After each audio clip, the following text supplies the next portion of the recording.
So get this, I wanted to chime in on something really quickly and really express some things to you all that I haven't expressed before at this magnitude.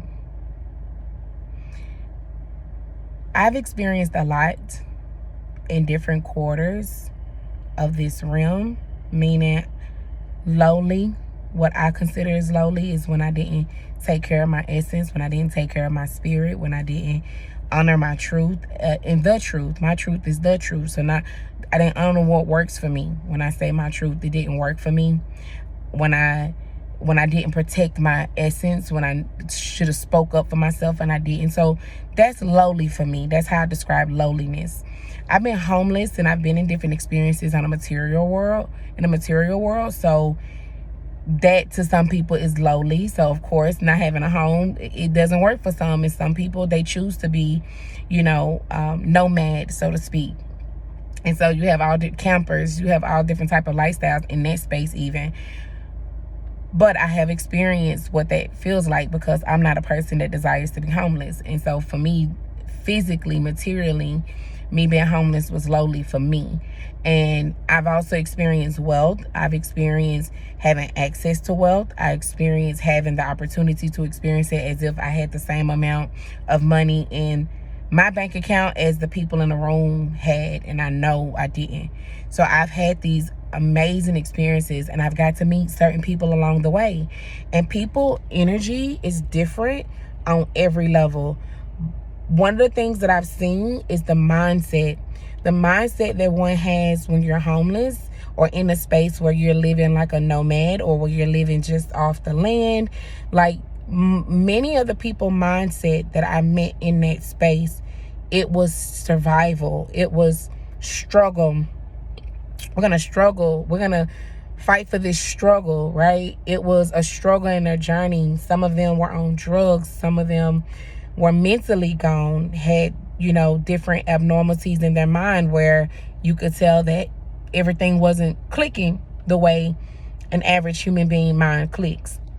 And some were just in a bad spot. And I remember me being in a bad spot there, and the mindset that I had was to get out. As soon as I experienced it, I wanted out. I started to get myself out early on. And I didn't waste time. I saw it happening right before my eyes. I went from being here to being there, and I saw myself scaling down. So even though I knew I wasn't going to be able to save myself in full because I wasn't financially prepared to save myself in full, I had just gave birth to my child. I was beginning to unlearn certain principles because I met an individual that started opening my mind to money and relationship with money differently. So life started going forward, and I chose to do something and have activity with a person that we're in two different mindsets. And I went with my ego and human nature versus what wisdom was revealing to me. Like, Rosetta, you better than this. You don't need to experience this. But a beautiful thing came out of it, which was my children. And I am extremely grateful. And I even had dreams of my children before I knew I was pregnant with them. So that was super cool. That was super great. So I don't have any disregard to that space. What I do want you to regard is the fact that my mindset even in that space was like, girl, you better than this. So when you go into other rooms where it might be a couple billionaires in the room, right? It's a whole different mindset. Like the conversations they have is usually about money or finances or investing.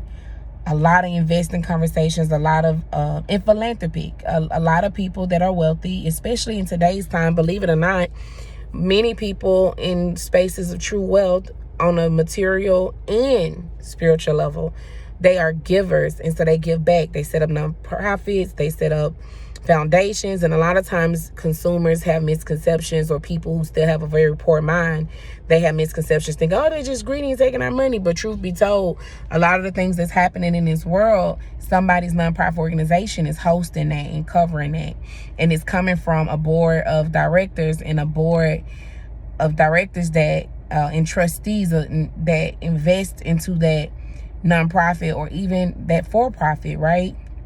Such as allowing dividends, allowing stock, and going public. It gives people who are consuming the opportunity to make some money back off what they invest in a company and purchase. So you shopping somewhere all the time, you most certainly should be investing in that space, right? So this is in that room, and I've been in rooms where it was 6-figure nails, and you could tell that they hadn't quite touched the millions yet, but they're really, really close. I've been in a room where people were living like they were millionaires, and it actually looked like they were, but they truly weren't. They had just a lot of debt. And so I've experienced a lot of different things, and a lot of those people who really, really, really, really struggle with coming from impoverishment to wealth lacks discipline, and that's one thing that I lacked. I had discipline in every area of my life, even if I needed to lose weight, even if I needed to get some weight off me real quick because I started feeling heavier on my ankle. Like, what works for me may not work for the next person, but you have to know your body and you have to know your vessel. No, I'm not advocating for weight. I'm giving you an example that I lose weight based off how heavy I feel on my ankles. I like to dance, and if you ever met me, you've seen me dance. And if I'm not able to move the way I want to, honey, I'm going into a whole fasting. And it could come from me having discipline. At one point in my journey, I was completely living a life where my weight was shed and I was super, slim, more slim looking than my actual number. So that's how I know when my weight is in alignment. When people think I'm 20 or 30 pounds lighter than what I am, that's great, because I look smaller in your perception because I am light for real, my spirit, and I can move and I can dance and I'm drinking water and I'm cleansing myself, all these different things or whatever. So that's just kind of what I've learned over this time when I'm matching up the differences and similarities between these groups and these places and these experiences that I had. And one thing I'm gonna tell you, unlearning impoverishment, unlearning poor behaviors, poor habits, while you're still living in impoverishment is literally the hardest thing to do, right? Because what happens is you've mastered the understanding and truth that, hey, you don't have money. You didn't come from money. And if you did, you weren't taught about money. So,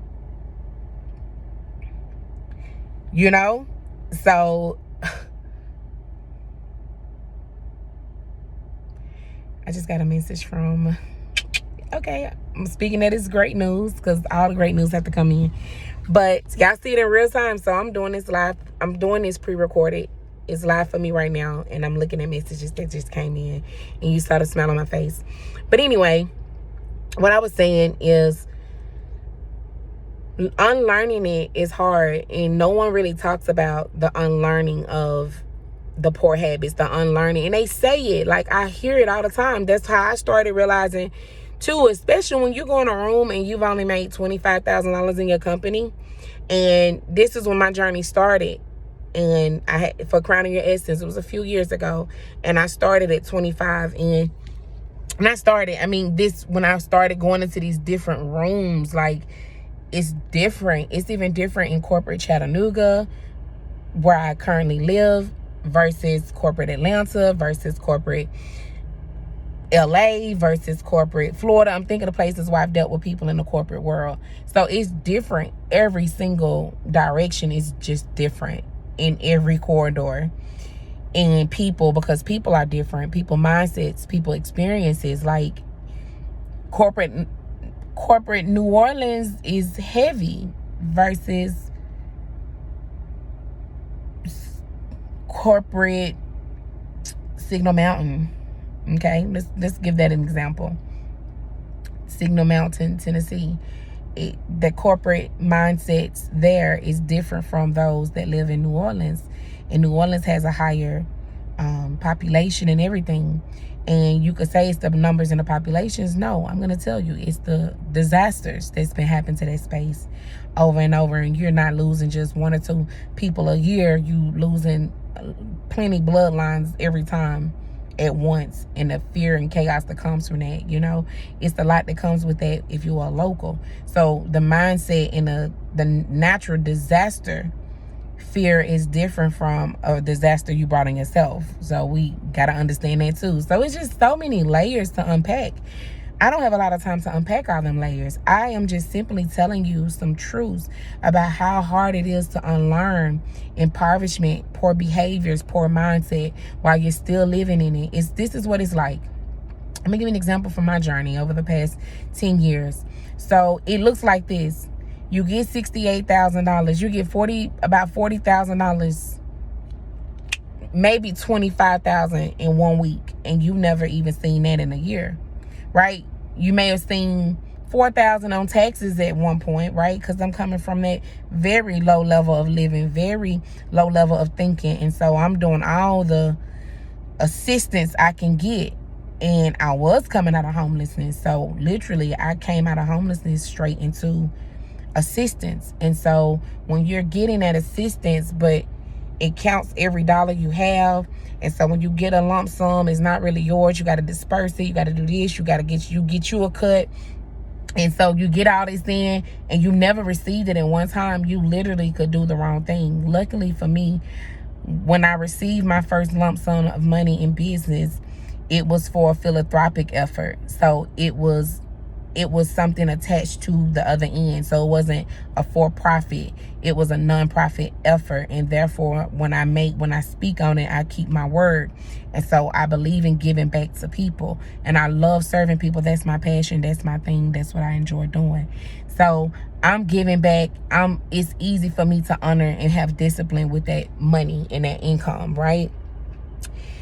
But when you get it for your business, and after you pay for operations, like I'm legit, of course, but after you pay for your operations and expenses, and you pay out your, W-9s, contract fees, whatever you have to pay for professional services, whatever you have to do in your business as a business owner, and you get that money and it's just sitting in your hand, and you never had it before, nobody tells you how hard it is to decide this. When you have $15,000 available to you, it's yours out of 68 that you brought in, or out of 100 you brought in, and you have 15 to yourself that you get to choose what to do with it.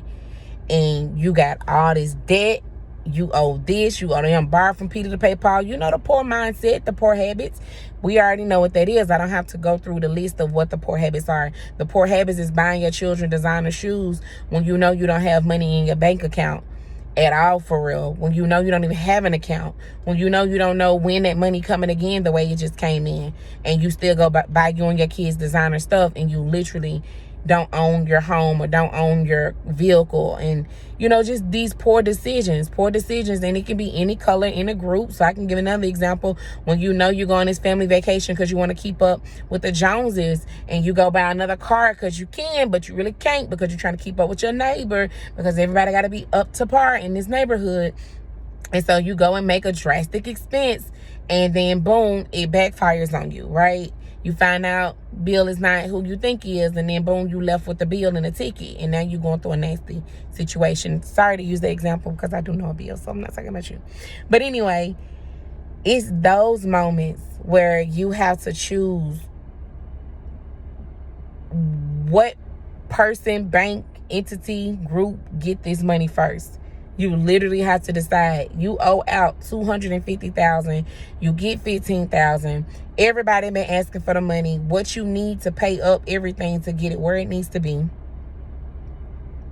costs more than $15,000. Like literally, your expenses is $30,000 a month because you were making money, and now you're losing money. These things you do not account for if you're not tapped in and still in survival mode. So it's been a journey unlearning these poor behaviors.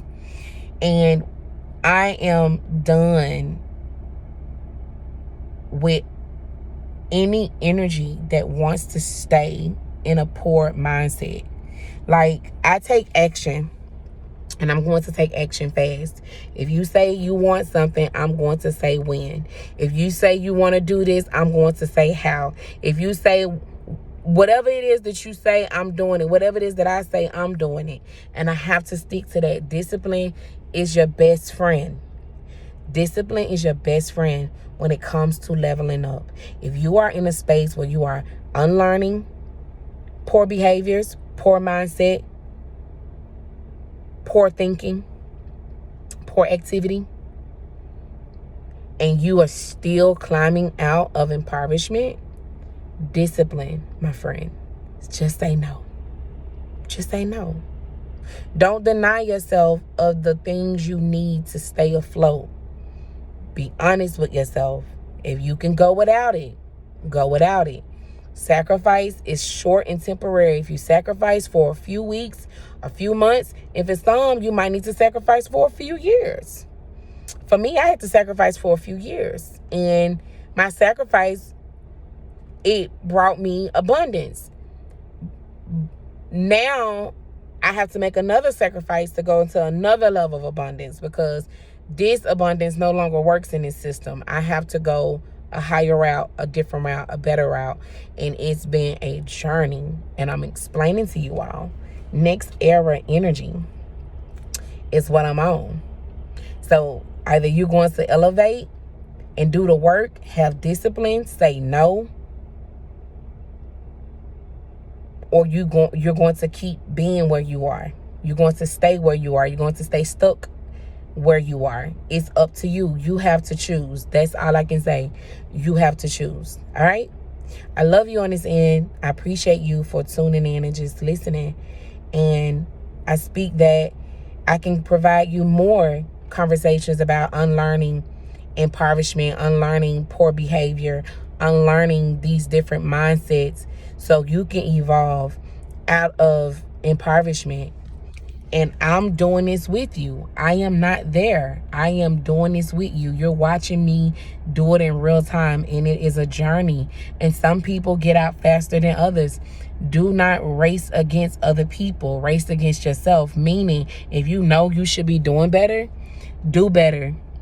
Hold yourself accountable. Don't look at them next door and say, oh my gosh, they went this far. They went this far. No, you look at you and you say to yourself, self, are you pushing yourself hard enough? Do you need a decompression? Should you take what risk? You have to make calculated risk. That's another thing. Discipline, calculated risk. That's the top two things you must be willing to do in order to climb out of impoverishment while unlearning impoverishment. You have to be willing to have discipline. Discipline, I can't stress that enough. I just want to pause on discipline.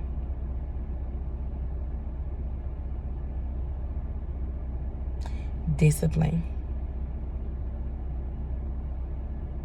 I'm going to leave it on that. You know the second one, play it back. We have to do better. I'll see y'all for some more. If you want some more, I'll give you some more. But I'm going to start recording these chronicles about unlearning impoverishment while you're climbing out. All right?